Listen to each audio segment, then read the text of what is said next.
several weeks as the playoffs develop. Watch how experienced writers and broadcasters and longtime hockey veterans struggle for the appropriate words to describe just exactly why a battered old silver cup with a bunch of names on it somehow has the power to cause games to be played at a pace and a level seen only in games leading directly to the possession of said cup. But it does. And part of that must be traced to a person's first exposure to the game. It's among the undeniable rites of spring in New England. About the time things begin to bloom on Boston Common and Fenway Park comes alive for another season, the hockey world focuses on the quest for the Stanley Cup. It's North America's oldest trophy. It's the crucible in which hockey legends are forged. It may seem that this journey to hockey's promised land begins this weekend, but for those who dream about the championship of the NHL, it began many, many years ago. Among players, there's an unwritten code. If you plan to spend a lifetime living the thrill and joy of ice hockey, you should plan on spending at least part of that lifetime earning that right. Hockey may be the most challenging of sports to learn. In addition to the coordination, speed, and strength required to play the game, it all happens on a thin steel blade. So, after all the help from mom and dad and all the hope they provide, an aspiring hockey star must eventually take those first tentative steps to the ice alone. And when at last the basic skills are mastered and the first successes are earned, the world opens to the young player. Now you may begin to see in the eyes what has begun to burn in the heart, what may burn there forever. So on fabled Chandler's Pond in Brighton, or at ACF Rink in Brockton, in Canada, in the States, kids begin the journey of their dreams. The arduous journey inevitably begins pre-dawn, and the frustrations of mastering the skills of a very difficult game. The sacrifice and commitment required can sometimes be too much for a youngster. And at times, when the challenge becomes overwhelming, the heroes of the game are close by, helping keep those dreams alive. As the years pass, the gifted move closer to their dreams.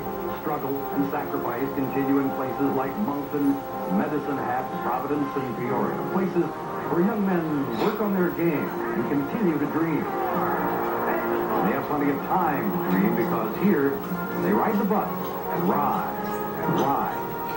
Not a comfortable ride. You can try to pass the hours thinking about the win, maybe the goal from the night before.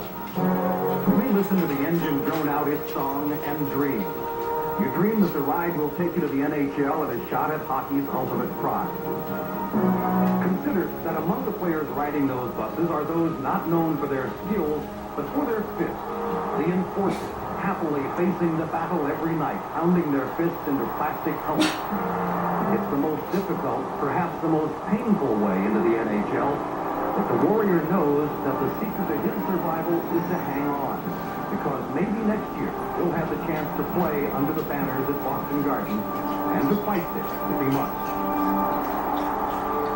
Each fall, hope springs anew at training camp. Perhaps this year, if you're among the very best, if you have an excellent camp and impress the coaches, maybe, after decades of burning desire of giving to the game, body and soul, you will be among the few who will earn the right to play in the world's greatest hockey league, the National Hockey League.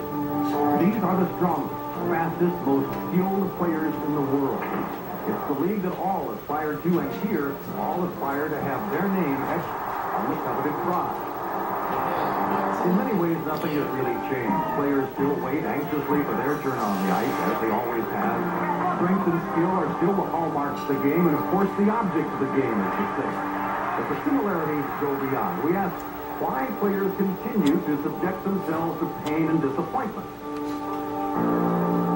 Not everyone can be the great one, and few will reap the great rewards the game offers now. For that answer, we look again into the eyes for a glimpse of what's the heart. In a game as demanding as this, there is the inevitable disappointment of those who could not continue, of those whose dreams were never fully realized. In this regard, there ceases to be a distinction between those who are stars and those who are not. If you've come to love this game, there's no turning back. You must play at any price.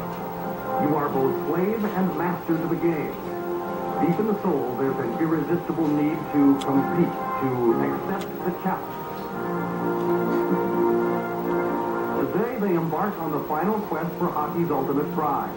And while we who watch from behind the glass will never know the sacrifice and commitment these players have made, we can surely see in the eyes the spirit and the love they have for the game.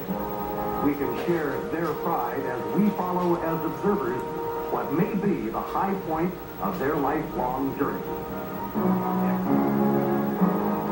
We'd like to acknowledge the people at the Southeastern Massachusetts Arenas for their help in putting together that piece. Right now, probably about 480 players, coaches, team personnel could end up with their name on the cup, including Brian Smolinski, who came on to become one of the league's top rookie goal scorers this season, and who is Dave Shay's guest when Bruins Digest continues on that.